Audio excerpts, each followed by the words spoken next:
In Washington and Riyadh, whispers are turning into negotiations that could reshape the Middle East. According to the Financial Times, Saudi Arabia is in advanced talks with the Trump administration over a sweeping defense pact, one that could bind Washington to treat any attack on the kingdom as a direct threat to U.S. national security. If signed, this would be one of the strongest security guarantees the United States has ever extended to a non-NATO ally. Modeled after the recent US-Qatar Defense Pact, it could redefine America's military commitments in the Gulf and mark the full revival of a partnership many thought was fading. After years of diplomatic turbulence, Washington and Riyadh might be about to reforge their alliance, this time under Trump's return to power.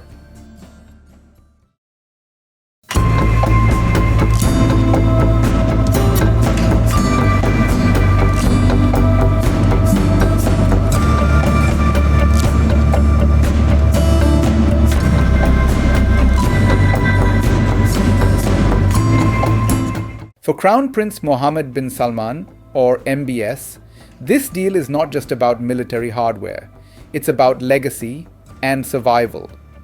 Ever since rising to power as Saudi Arabia's de facto ruler, MBS has been haunted by one central vulnerability: his kingdom's dependence on foreign protection.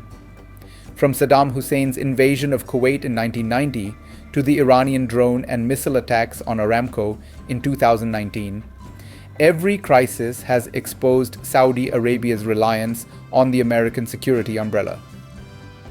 For MBS, securing a formal US defense commitment isn't just a diplomatic win, it's an insurance policy for the kingdom's future.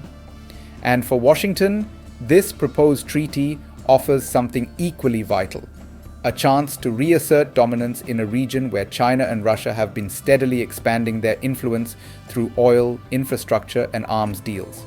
In short, it's not just about protecting Saudi Arabia, it's about reclaiming the Middle East. The US-Saudi partnership has always been transactional, a blend of oil, security, and power politics. It began in 1945, when President Franklin D. Roosevelt met King Abdulaziz ibn Saud aboard USS Quincy. The bargain was simple: American protection in exchange for Saudi oil. That handshake birthed one of the most enduring, if uneasy, alliances in modern history.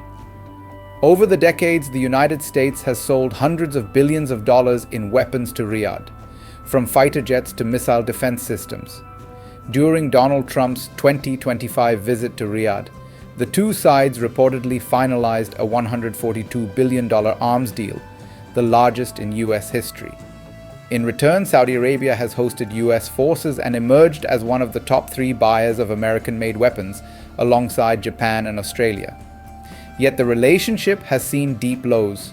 The murder of journalist Jamal Khashoggi in 2018 plunged ties into crisis, and under President Joe Biden, MBS was politically shunned. As the kingdom drew closer to China, even joining the BRICS bloc in 2024, it seemed the US-Saudi axis was slipping away. Now, with Trump back in office, Riyadh senses an opportunity to reset and to rebuild the personal trust that once defined their relationship. According to the Financial Times, the two governments hope to finalize the deal next month during MBS's state visit to Washington, his first since 2018. The visit will be more than symbolic. It marks the Crown Prince's political rehabilitation on the global stage. Sources say the proposed pact will include expanded intelligence sharing, joint defense planning, and integrated early warning systems aimed at countering threats from Iran and Yemen. It will also enhance counter-terrorism coordination, particularly against ISIS remnants still active in the region. A senior Trump administration official confirmed that discussions are ongoing, but added that the details remain in flux. The State Department has declined to elaborate, calling the defense relationship a bedrock of regional stability. Yet behind these diplomatic phrases lies a simple truth. This deal would represent a historic shift in how Washington defines its role in the Gulf. This proposed pact follows the US-Qatar Defense Agreement signed only weeks earlier, which pledged that the United States would treat any attack on Qatar as a direct threat to American peace and security. If a similar framework is extended to Saudi Arabia, the largest power in the Arab world, it could effectively provide the kingdom with NATO-style protection. That would not only restore Riyadh's military confidence, but also reshape the regional security architecture, bringing US troops and assets back to the center of Gulf defense strategy. It would signal the end of America's arm's-length policy of recent years, replacing uncertainty with treaty-based commitment. It could even breathe new life into the Abraham Accords, Trump's 2020 normalization initiative between Israel and several Arab states, which had stalled under the Biden administration.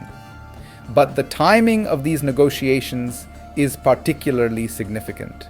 They come in the wake of the October 7th attacks, a moment that reignited regional conflict and derailed previous US-Saudi talks. During Biden's term, Washington had attempted to secure a similar defense agreement tied to Saudi normalization with Israel, but that deal collapsed when MBS publicly condemned Israel's actions in Gaza, accusing Prime Minister Benjamin Netanyahu of committing genocide. The Crown Prince declared that no Saudi recognition of Israel would occur until a Palestinian state was established, a stance Israel's leadership continues to reject. Now, with Trump back in office, the White House is attempting to revive the plan, separating defense cooperation from normalization politics, in hopes that a security pact could pave the way for a future peace framework under US control rather than Chinese mediation. Few world leaders share the kind of personal rapport that MBS and Donald Trump enjoy. During Trump's first term, the two men cultivated a relationship that blurred the lines between diplomacy and business. Trump's 2017 visit to Riyadh was marked by grand ceremony, a glowing orb, billion-dollar deals, and Jared Kushner's pivotal role in shaping the US-Saudi agenda. That relationship didn't end with Trump's presidency. Kushner's private equity firm later received $2 billion in investment from Saudi Arabia's Public Investment Fund, a move widely interpreted as a gesture of goodwill from MBS.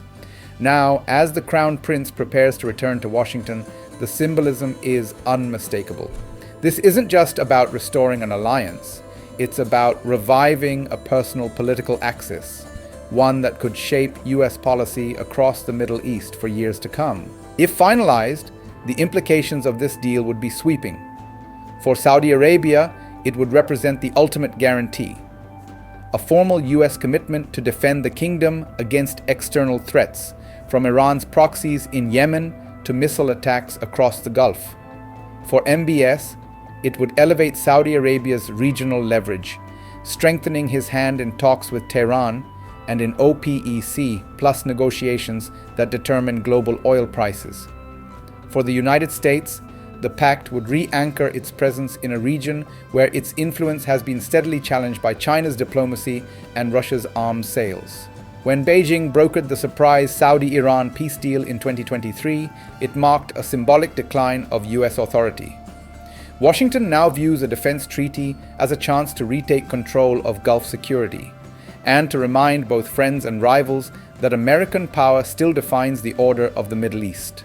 But there's also a domestic angle. For Donald Trump, a formal US-Saudi defense pact would be a political trophy. With an election cycle underway, it would demonstrate his ability to restore America's global standing, secure new business for US defense contractors, and project strength abroad. For MBS, it would validate years of calculated patience, enduring Western criticism over human rights in Yemen while waiting for a friendlier White House to return. And if the pact leads to further regional normalization, perhaps even renewed dialogue between Riyadh and Tel Aviv, it could cement Trump's claim to have achieved what few US presidents could: a stable, pro-American Middle East. Yet, behind the pageantry and political theater, this deal raises profound questions. Will an American security guarantee embolden Riyadh or entangle Washington in new regional conflicts? Could it reignite tensions with Iran or trigger an arms race among Gulf rivals seeking similar guarantees? And what happens if a future US administration reverses course once again? For now, both sides seem willing to overlook those uncertainties. The Crown Prince seeks permanence and Trump seeks victory. What unites them is ambition and the belief that history rewards those who act boldly. If this defense pact is signed, it won't just reshape the US-Saudi relationship. It could redraw the map of Middle Eastern power and redefine what American influence in the 21st century really means.